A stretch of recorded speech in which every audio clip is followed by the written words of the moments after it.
So, what you see that the development of boundary layer on a solid wall in one sense supports the assumption of inviscid irrotational flow, that over the large part or over almost the entire flow domain, the flow is basically inviscid irrotational.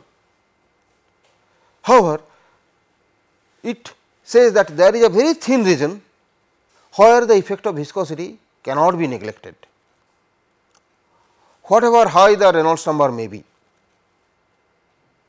Whatever high the Reynolds number may be, there will be an extremely thin region where the effect of all these effects, the effect of no slip boundary condition, the effect of vorticity, the effect of viscosity, they cannot be neglected over a very thin region. And it suggests that this thin region must be solved separately. This is an extremely thin region, but this must be solved.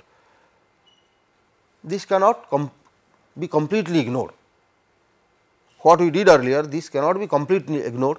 This has to be matched or added with that earlier solution that we are discussing about, the inviscid irrotational flow.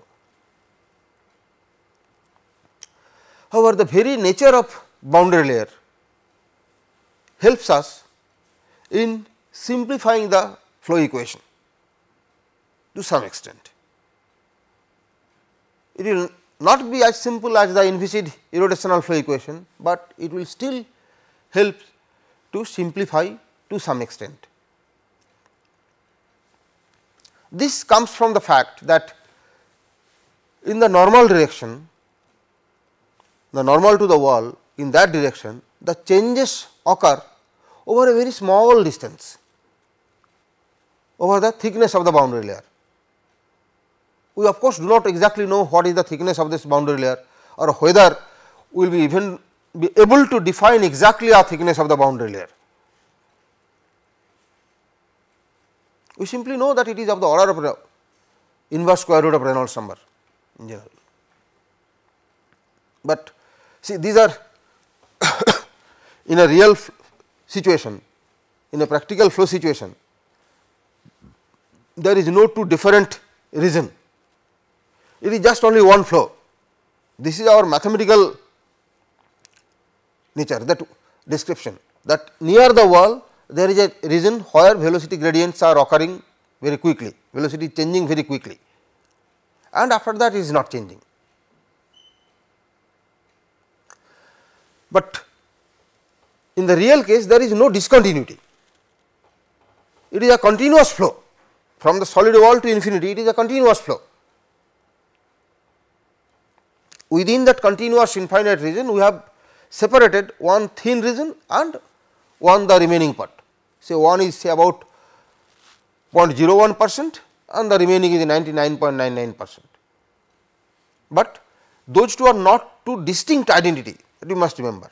Basically, that is a one flow with some distinctive properties, and we are making them two different flow. But in reality they are not two different flow, only one flow. Anyway, now along the normal direction the changes are very rapid, the velocity changing from 0 to the characteristic velocity, or what would have been the inviscid flow velocity over a small distance, while in the streamwise direction or in the flow direction the changes are occurring.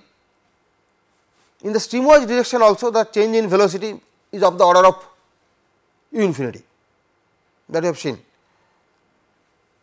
The change in velocity in the streamwise direction is also of the order of u infinity. We have seen the maximum velocity can reaches 2 times or 3 times, minimum velocity may become 0, stagnation point. So, the change is of the order of u, but this characteristic change is taking place over a larger distance L, while in the normal direction or in the direction of the boundary layer thickness the change is taking place over a small distance. So, the gradients are much larger in the normal direction or y direction. Okay. So,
see this is that length earlier what we were considering characteristic length.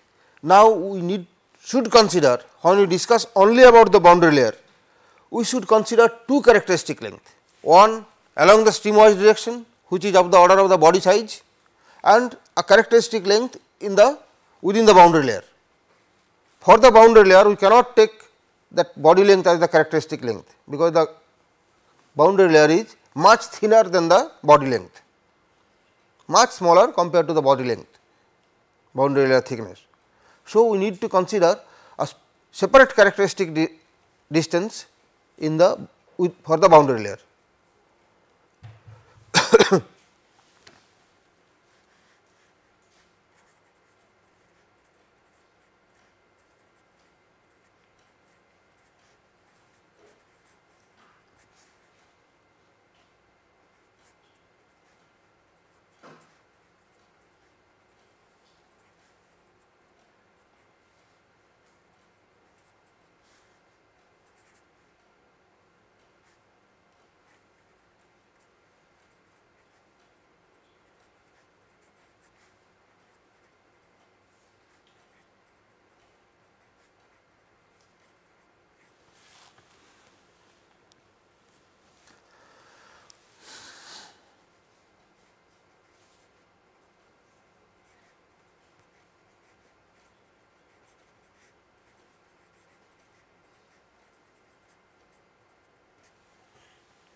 Now, boundary layer hypothesis, what it implies, as you have said, that the gradient in the x direction or the streamwise direction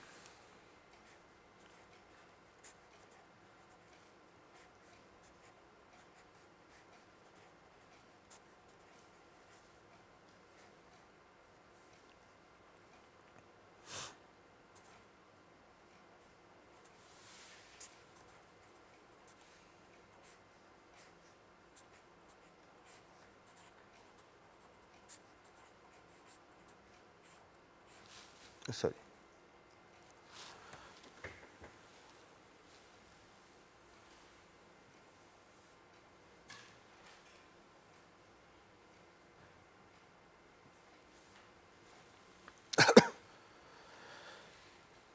Now, let us consider each of the equations separately. First, consider the x component of the momentum equation. Can anyone tell what is the x component of momentum equation?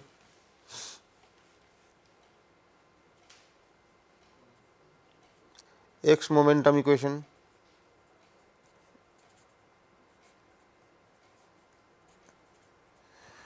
Anyone remember x momentum equation? We will consider 2 dimension, not 3 dimension.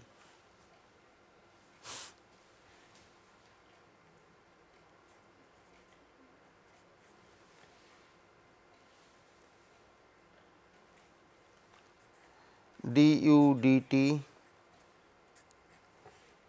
plus u du dx plus v du dy equal to minus 1 by rho dp dx plus nu into d2u dx2 .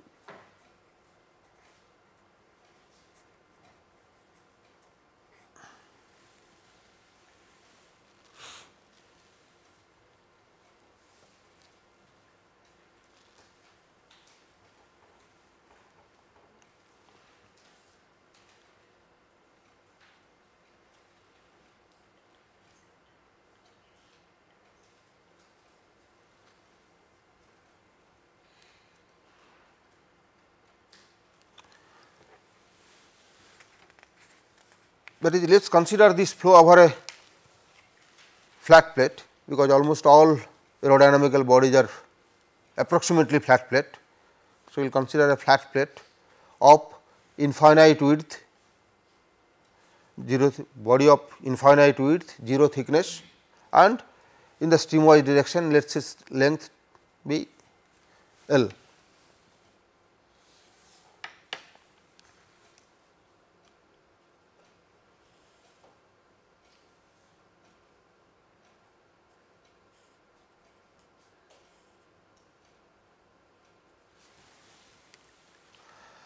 and essentially we are considering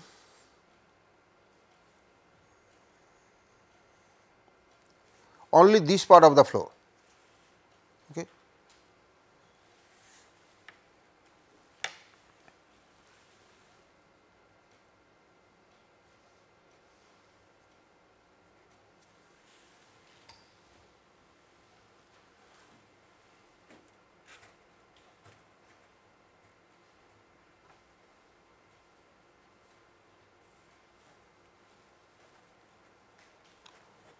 And remember what we are showing here, this edge of the boundary layer or the boundary layer, that is basically a pseudo boundary.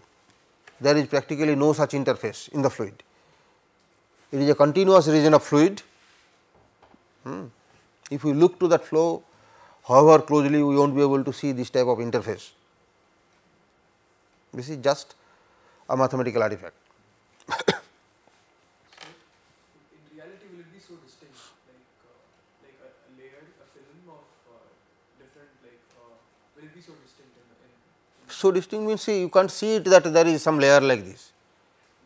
That is what I said, that is a continuous region of flow. No, the velocities in that layer.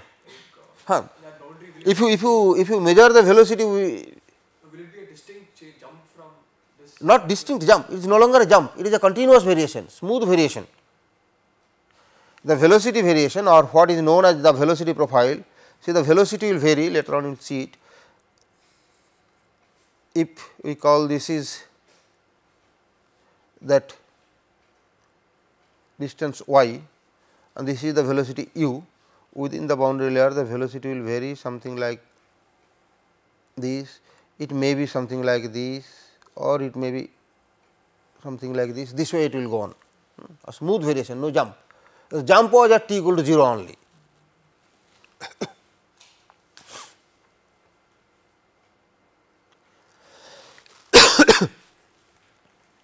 Now, you see this, what essentially we can do from this equation based on the boundary layer hypothesis, that d2u dx2, which is much smaller than d2u dy2, can be neglected, because this is much smaller compared to this, that is what the boundary layer hypothesis says. So, we can remove this from the term.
Now, one more thing is normal component of velocity v, we can intuitively say the original flow was in this direction, the free stream was in this direction, u infinity we took, no? So, u infinity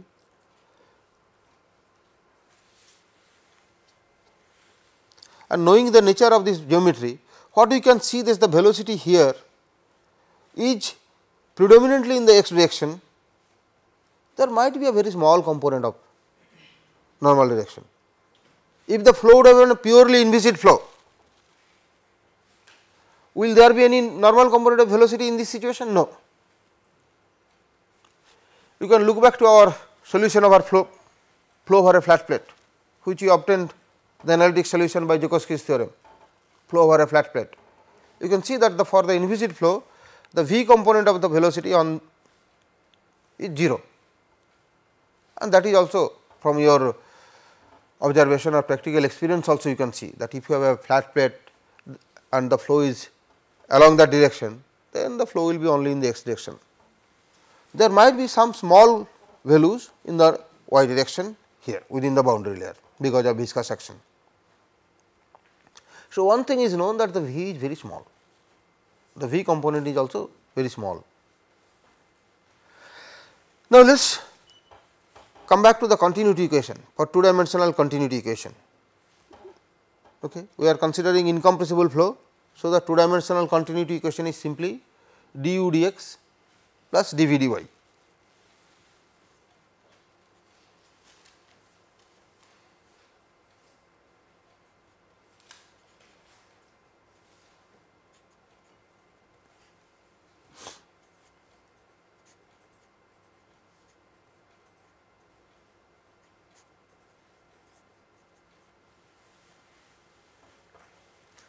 Now, what this equation suggests?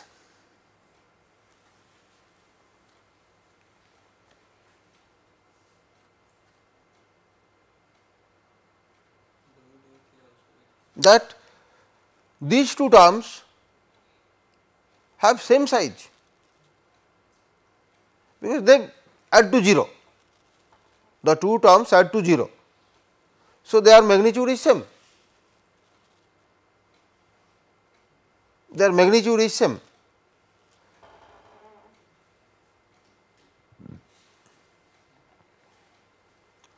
And what is the order of magnitude of say du dx?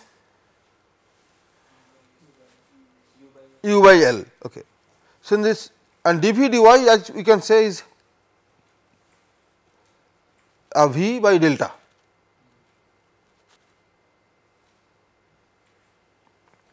Now, if they are have to be the same, let us say u by L is of the order of 1, let us say that u by L is what we call 1, then v by delta should also be of the order of 1 or v will be of the size of delta. Of course, remember we are saying of the size of same two different quantity v and delta. So, v cannot be delta, do not write equal, v cannot be equal to delta, v is a velocity and delta is a length. So, these two quantity can never be same. A velocity may be 2 meter per second or length may be 2 meter, but they are not same still.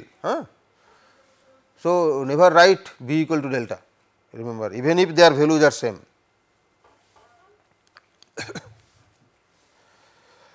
So, whatever is the order of du dx, we have the same order of dv dy.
Or we should have written it other way, order of smallness of v is same as that of, should have been other way, order of smallness of v is same as that of delta. So, that delta is of the order of inverse square root of Reynolds number.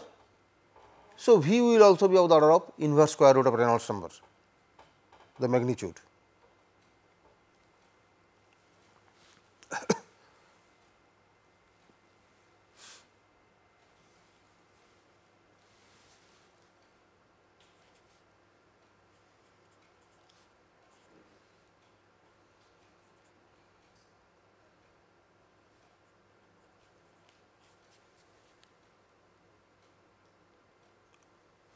isn't it?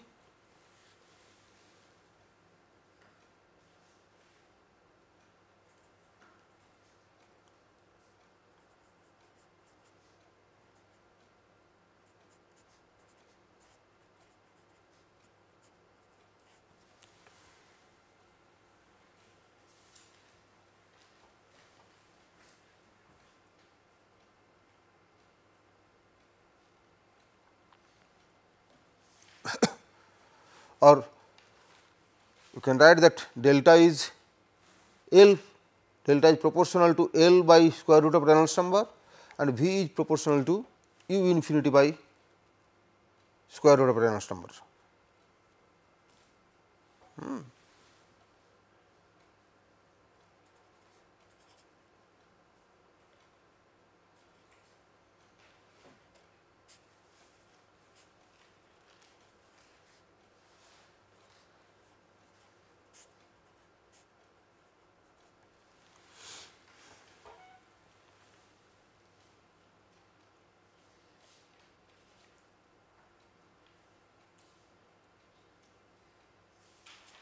Now, with this look back to the x momentum equation once again. Look back to the x component of momentum equation, x momentum.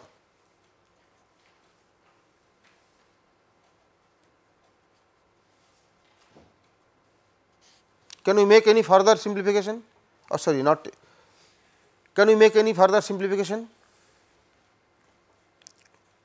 Du dt plus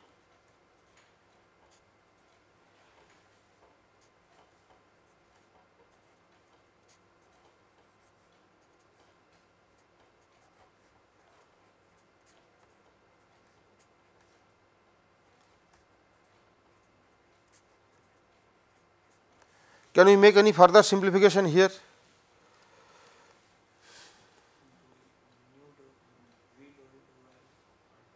Can it be neglected?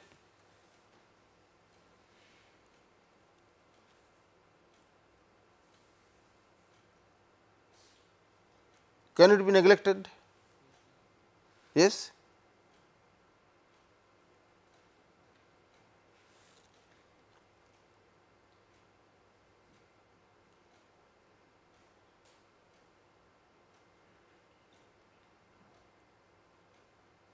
Will it be of smaller order?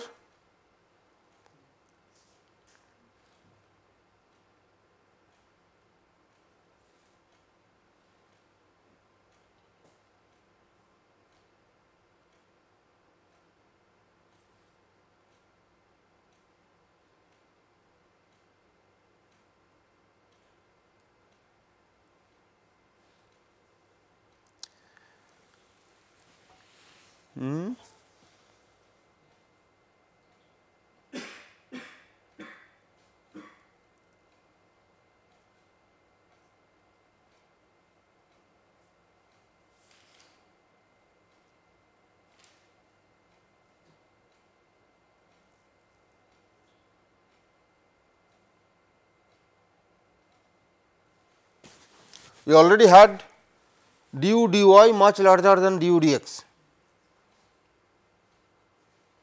This we already have. Now, compare these two terms.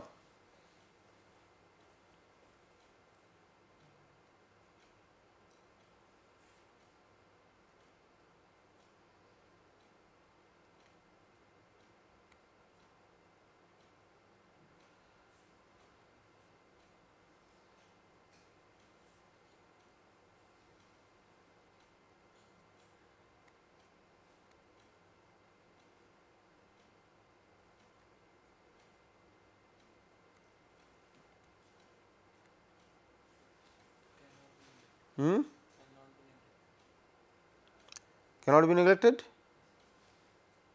It cannot be neglected. So, no further simplification. So, okay, no further simplification.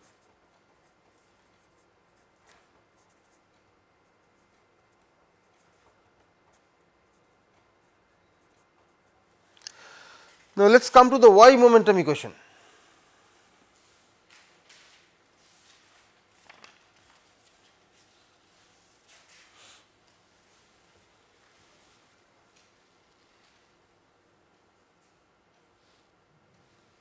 Why momentum equation?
Think for order of magnitude of each of this term and then say which pressure, of course, we do not know anything. So, we will not make any.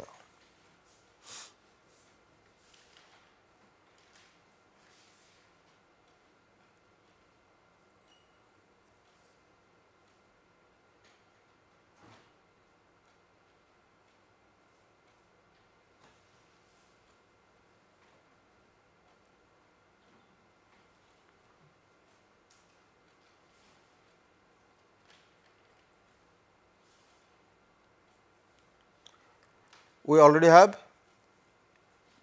order of u is u infinity, order of x L, order of v is u infinity, order of u infinity r e to the power minus half, order of y also u infinity r e to the power minus half. Looking that, what will be the order of each of these term? Time term also forget.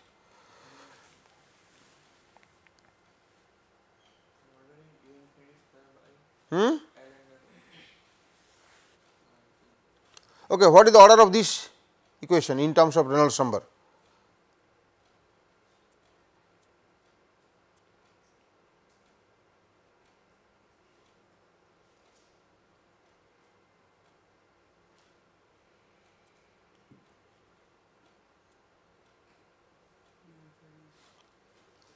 Huh?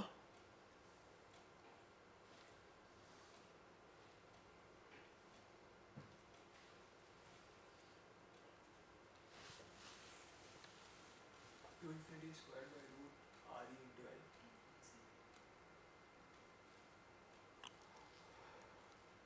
Okay, u infinity square by L into r e to the power minus half. Okay, what about the second one?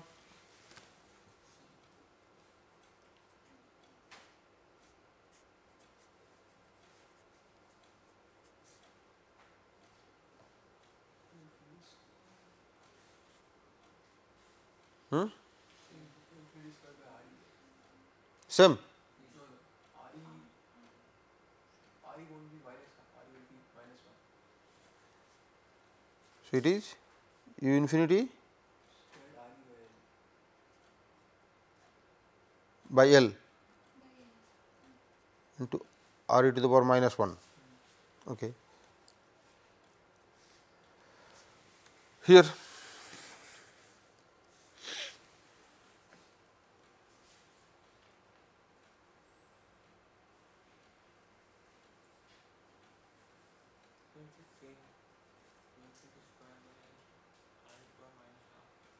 the first one, the second one, this one, left hand side,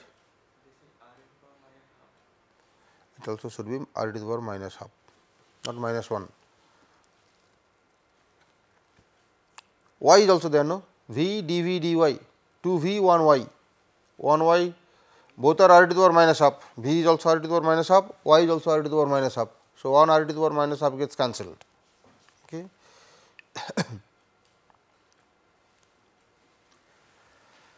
Right hand side here, the first term,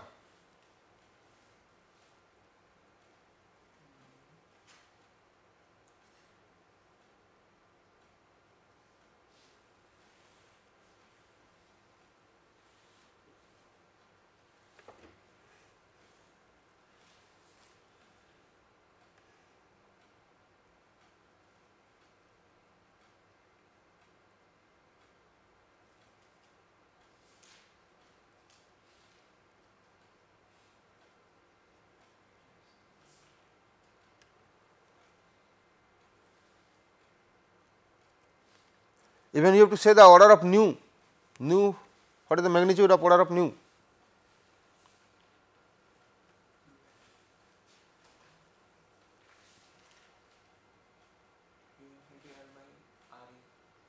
U infinity L, U infinity L by R or U infinity L R e to the power minus 1. Okay. And then the other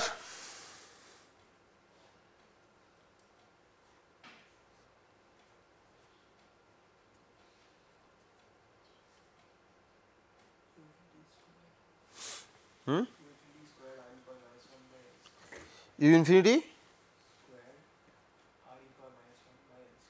why U infinity square?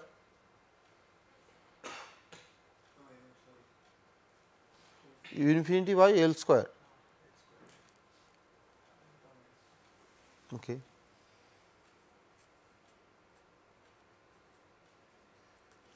And the last one,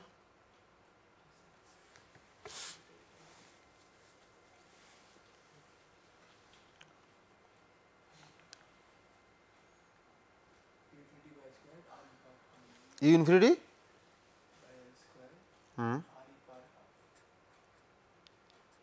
R e to the power half plus. Okay. So, here you see this, if you multiplying this, the first term is of the order of R e to the power minus 3 by 2, the other is R e to the power minus half. So, looking here, this term is R e to the power minus half, this is also R e to the power minus half, here one is R e to the power minus 3 by 2, other is R e to the power minus half. So, this term is of third order, R e to the power minus half cube. If R e to the power minus half itself is a small, it is cube of it. So, that is always negligible, there is no doubt about it. Okay. Come to the first term. The first term t is again of the order of u 0 by L, okay, or L by u 0, t is of the order of L by u 0. So, this dv dt, this term also has this type of order, u infinity square L R e to the power minus half.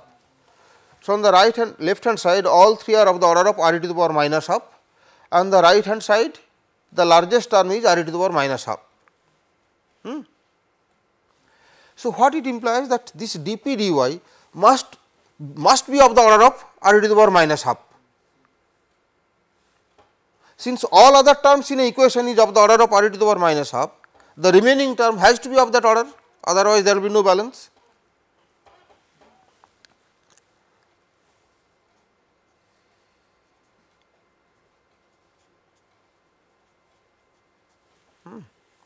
So, what it says that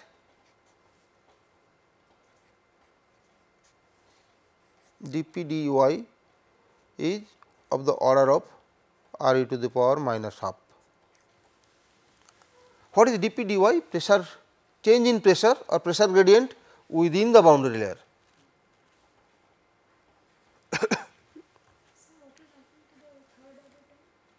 Third order term is still smaller. If R e to the power minus half itself is smaller, very small, then a cube of it is even smaller. So, that is so small that it can always be neglected. Now, in this case we have found that this equation simply gives us that pressure gradient within the boundary layer is of the order of R e to the power minus half or of the order of boundary layer thickness. It has also have same smallness, pressure variation within the boundary layer has the same smallness as the boundary layer thickness itself. Now, once again considering the x momentum equation, you see in x momentum equation we have neglected all term which are of the order of R e to the power minus half.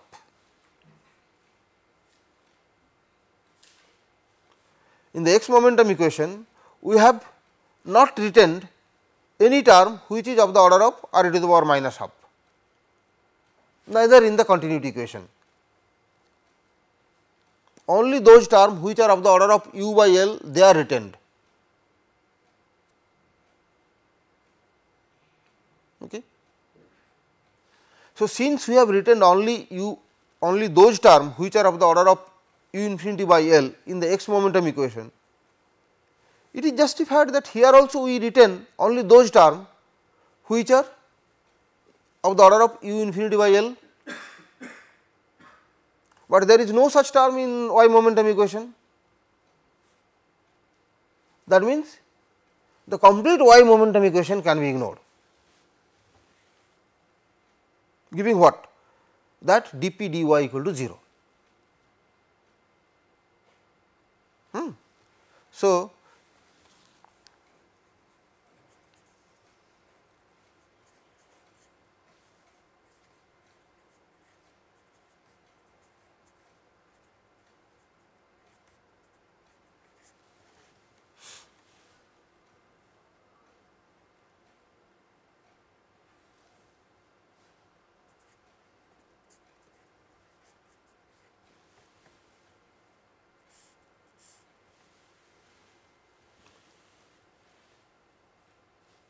if we want to have second order term, let us see, if we want to have second order accuracy, then in the x momentum equation still no change, the term which you have neglected, that itself is second order. So, if we want second order accuracy, only one term was neglected in x momentum equation, if you remember, that due to u dx2. Even if you want second order accuracy, that term still can be neglected, but when you come to the y momentum equation, except this all other terms will remain if we want second order accuracy. If we want third order accuracy, then that term in the x momentum equation needs to be included, that d to u dx2, while this term can still be neglected. So, only if we want a fourth order accuracy, no one has ever tried, then this term needs to be retained. Beyond second order, no other boundary layer theory exists as of now, either first order or second order. In most cases first order, in some special cases second order, but second order is only special, not classroom or regular study material as yet.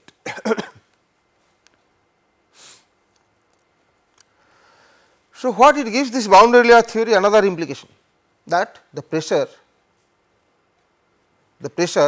within the boundary layer remain constant, it does not change, meaning whatever is the pressure at the edge of the boundary layer or what we get from the inviscid flow solution, that itself is the pressure on the wall, that itself is the pressure on the wall. So, you see this pressure is now basically a known parameter. Once we have the inviscid flow solution, that incompressible irrotational flow solution, then the pressure is known. So, in the x momentum equation, the pressure term that is present is basically known.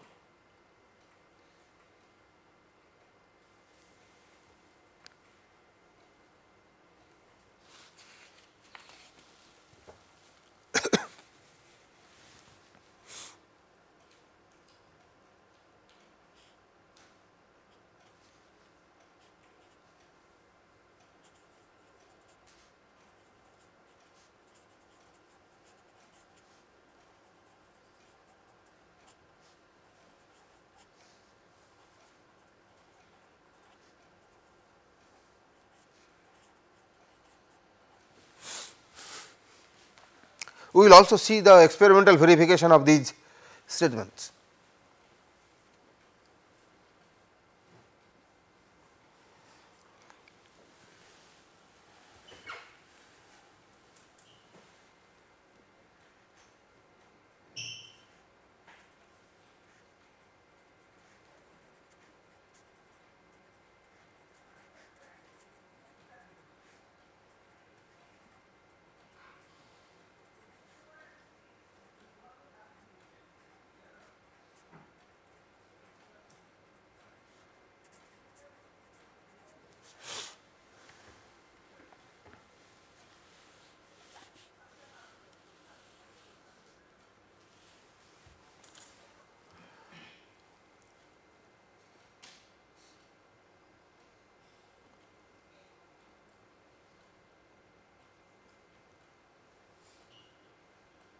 Now, let us denote all parameters at the edge of the boundary layer or which we found that by inviscid rotational flow on the surface. When we solve inviscid rotational flow, we still call that the values are on the surface, but basically they are not on the surface, they are at the edge of the boundary layer. Now, let us denote all those parameters which are at the edge of the boundary layer by a subscript E. Okay.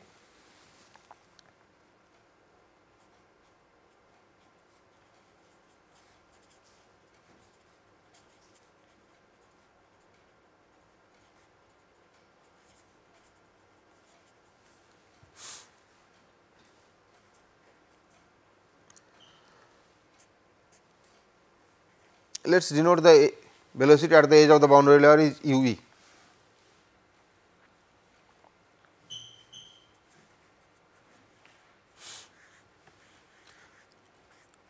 U e p e.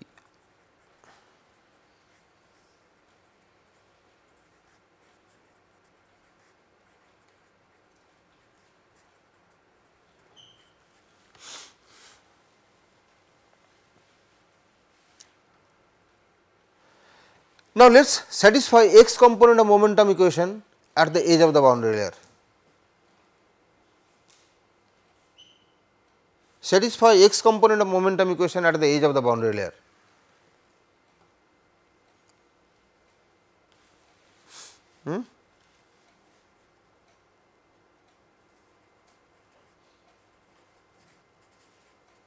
The first term d u e dt, second term u e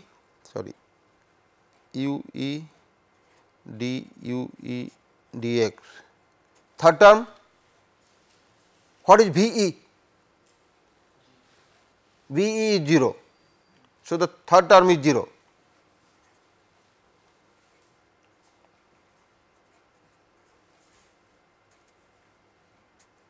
Minus 1 by rho. Okay, we need not write even partial derivative here, because p does not change with y within the boundary layer, plus what nu d2 u e dy 2 is 0, because no further change in u e. So, these are related. If you consider steady flow, this is what is the your conventional Bernoulli's equation.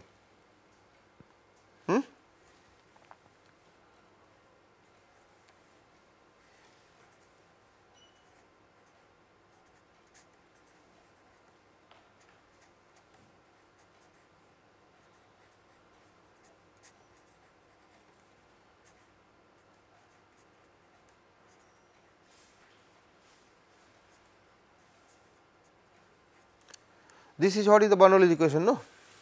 P plus half rho square equal to 0.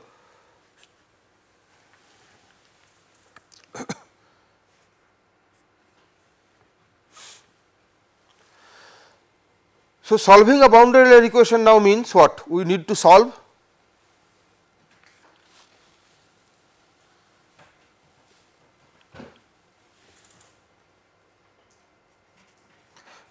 boundary layer flow.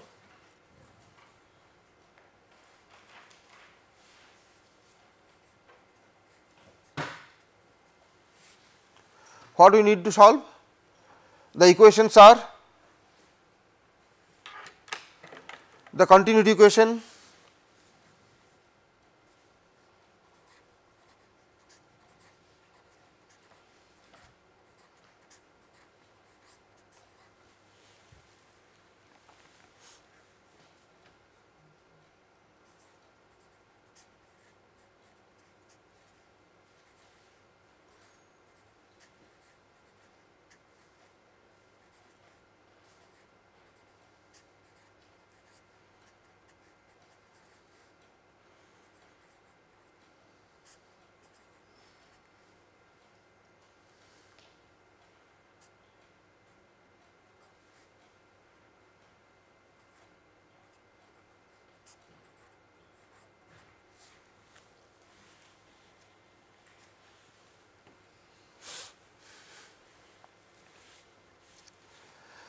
These are the two equations that you have to solve subjected to the boundary condition. What are the boundary condition?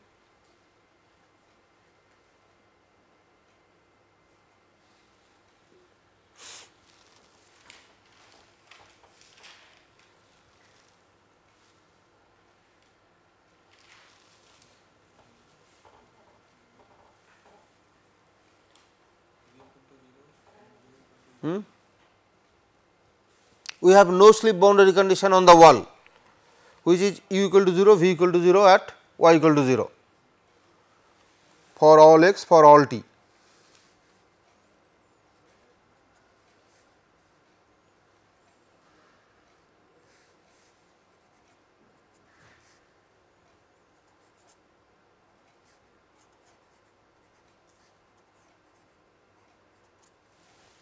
Anything?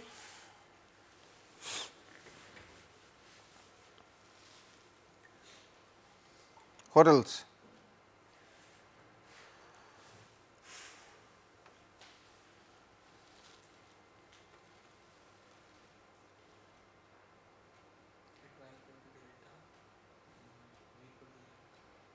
At y equal to delta u equal to u e.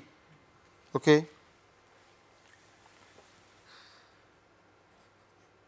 But we do not know what is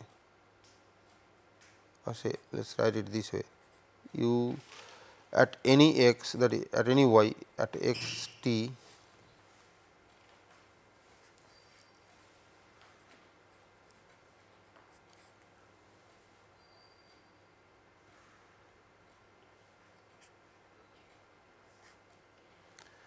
but we do not know delta.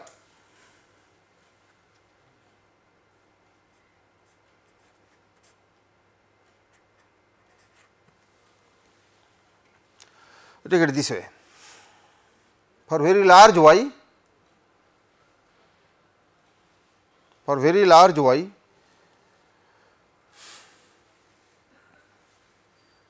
anything else?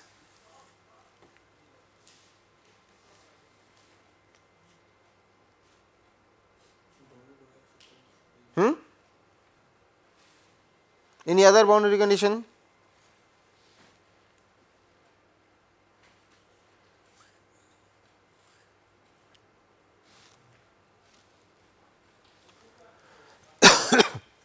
There is a very important thing, that this boundary layer flow is not distinct from the other flow. There is no genuine edge of the boundary layer. The boundary layer and the outer inviscid flow, they are the same and only one identity. They do not have a separate identity. So, they must merge very smoothly. The outer inviscid flow and the boundary layer flow smooth marginally, and for merge smoothing what do you need? That all the derivative at the interfaces must be equal, all the derivatives, first, second, third, fourth, as many as you want. Of course, we will not be able to satisfy all up to infinite boundary derivative. So, we will create some interface where might be some derivative discontinuous. If we make first derivative continuous, the second derivative can still be discontinuous, which means not smooth merging. So, how many we can make, that will determine our smoothness, the solution smoothness. But anyway, what is required is that the derivative as you obtain it from two sides, from the boundary layer side and from the outer inviscid side, is same.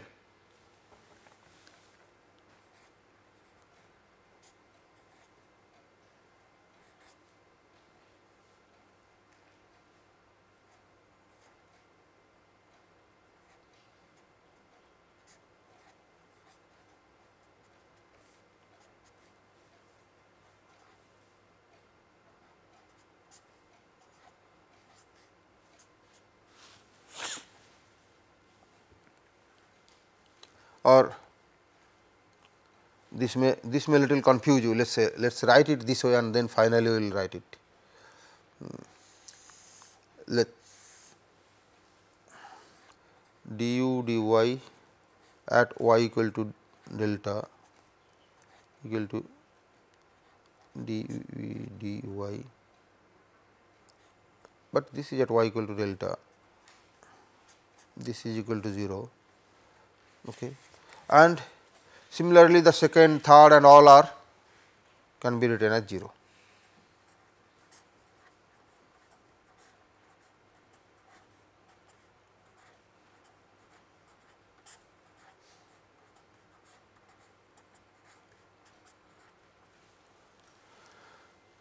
Actually, the required condition is that these two derivatives should be equal, and we know that these are 0. Okay. A smooth merging, for smooth merging of two layers,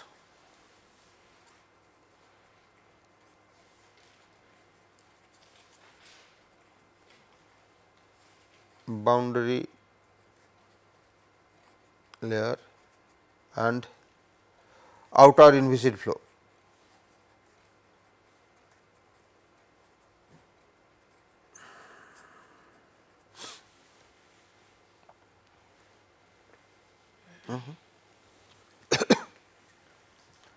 These are the required condition for smooth merging of the two. In general, that is for any general, when there are two different thing and they merge smoothly, all the derivatives should be equal. In this special case, we know that these derivatives are 0. So, these are the equations that to be solved to solve the boundary layer flow and the outer inviscid flow, which we have discussed earlier, how to solve outer inviscid flow. Of course, there will be many more methods that will be discussed later on, but at least we have discussed some of the basic things. And once these two solutions are complete, we can say the flow solution is complete to some extent, not complete, but almost complete, because these two now, as you can see that this will affect the other, one will affect the other. As you see, this boundary layer solution obviously depends on the inviscid flow solution through this term. The inviscid solution comes in here. Okay. Similarly, once this viscous solution is going to affect the inviscid flow, going to affect the inviscid flow. So, there is an interaction.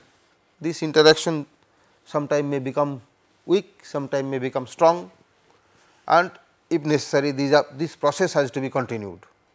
Solve the inviscid flow, find the inviscid flow pressure distribution, use that inviscid flow pressure distribution to find the viscous flow solution.